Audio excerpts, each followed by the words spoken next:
gravel cycling, there's a line that you have to take to get through a corner, or you inherently just take it because gravity pushes you that way. Turkeys in the rain and they don't complain. You just graze in the field with the cattle in the mist. And they don't miss out on the live feed. They got what they'll need. Flock rocks the farm and they move across land. Walk across roads by the charms of... To me, Ride the Good Line is some sort of balance when you're riding, and also in life of trying to find that way through life, or that way down the gravel road that just is slightly easier and maybe the smart way to go. Even within doing something that's kind of stupid, like riding your bike 100 miles on gravel, there's some line in there that seems to maybe make sense.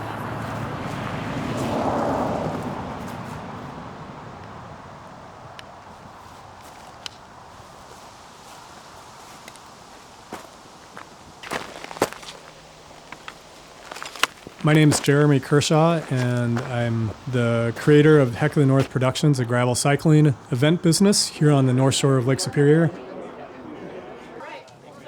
I'm also a father of 2 little girls, partner to my wife, and I'm a registered nurse and have worked at the hospital for over 12 years, most of late in the mental health and behavioral health world.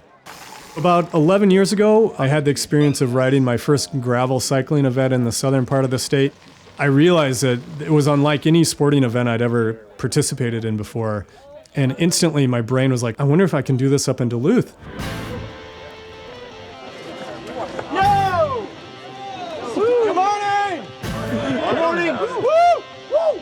11th annual Heck of the North. Thank you for being here.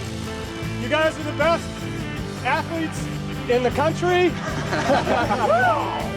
So I had put together this event called the Heck of the North, which is a play on words of the most famous cycling event, one-day event in the world called the Paris-Roubaix or Paris-Roubaix, a classic road cycling event that happens north of Paris to the town of Roubaix on these cobbled, beat-up roads blown up by World War I, and it's called the Hell of the North because it's just epically hard. I took that and kind of Minnesotaed it a little bit and turned it into the Heck of the North here, and we had about 40 people ride that first 100-mile Heck of the North to where it is now 3 events, and we'll have 400 people probably for a couple of those events. The first 4 or 5 years were run totally grassroots, very illegal, donation only, really in the ethos of gravel cycling back then.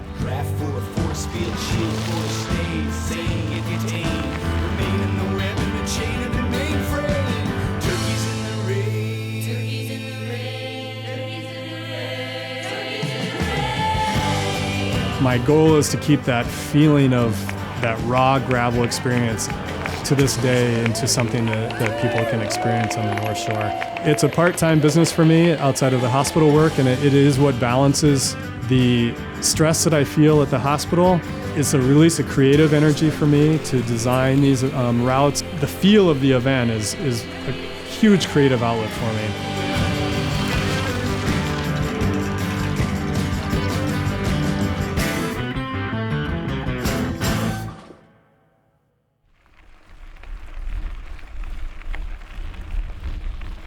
As a kid, as a real young kid, I had difficulty dealing with frustration. And I know that my parents picked me off of our marble entryway a couple of times from banging my head against the floor. My mom and dad said it was kind of out of this inability to communicate well, to deal with my frustrations. There's something about that repetition of turning the cranks over, turning the pedals over 1,000 times is calming to me.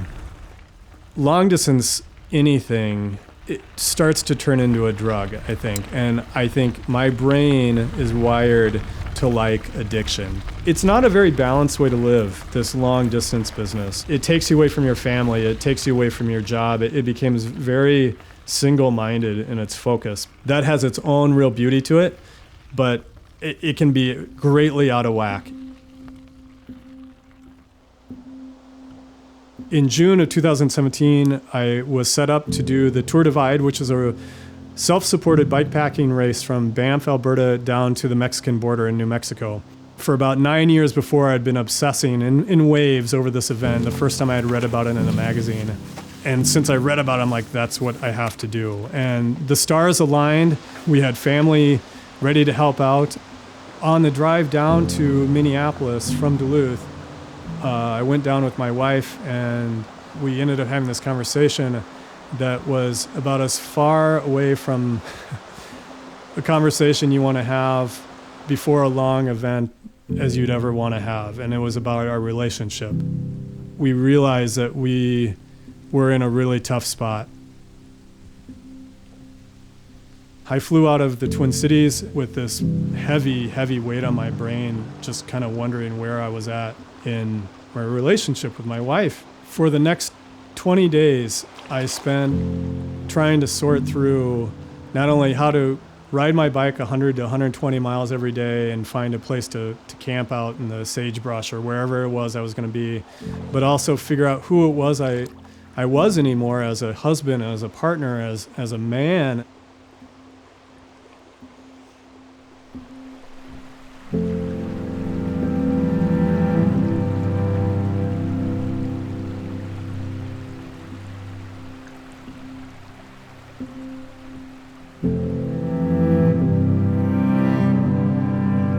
I remember one day I was riding out of a small town in Montana.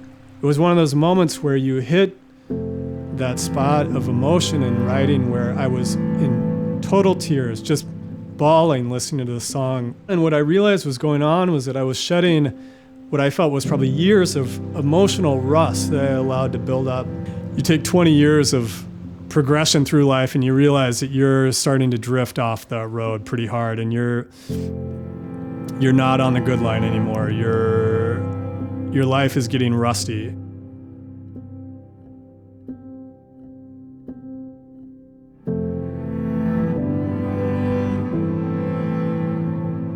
That's as far off the good line as I've ever been. But then at that same moment, I realized that I was drifting back toward the really granddaddy of the good line of like getting myself emotionally back to some semblance of health again.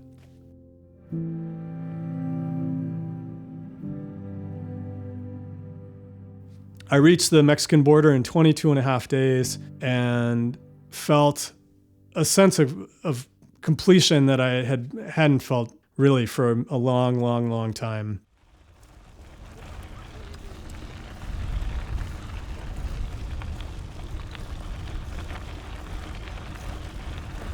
Since that ending, we both went through a similar process where she kind of felt like she had to dump a lot of emotional stuff as well. We'd both been grown rusty with each other.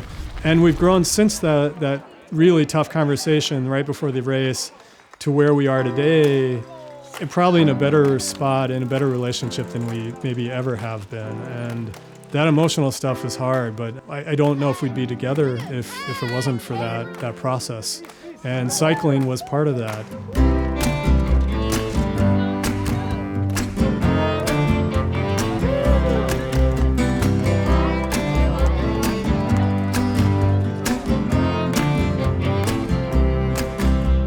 Me, I'm a new thing. I got my own game. I got my own people and I got my own name. I got the galaxies in my imagination, creativities to bring to the creation.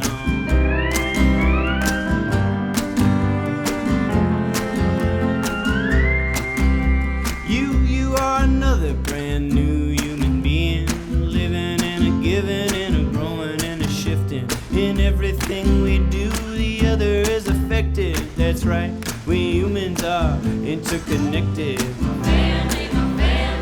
I'm glad I'm part of this experience through cycling, where it allows a little bit of an outlet for men and everyone to display some emotional release, particularly in a beautiful environment or doing something that is healthy. And with age comes this ability maybe of finding that spot where it's a little more balanced. And when you get there, you're like, oh yeah, this is how this is supposed to feel. That's that good line where things are in balance again, where I've got some semblance of joy or happiness mixed with the everyday stressors that we all deal with. And to me, cycling and long distance running, and particularly these long distance cycling things, has been a huge part of how I stay healthy, and how in turn my family stays healthy, and how my relationship with my partner stays healthy. And that ride the good line is that balance point in life where things are clicking and where you're doing more good than harm, and where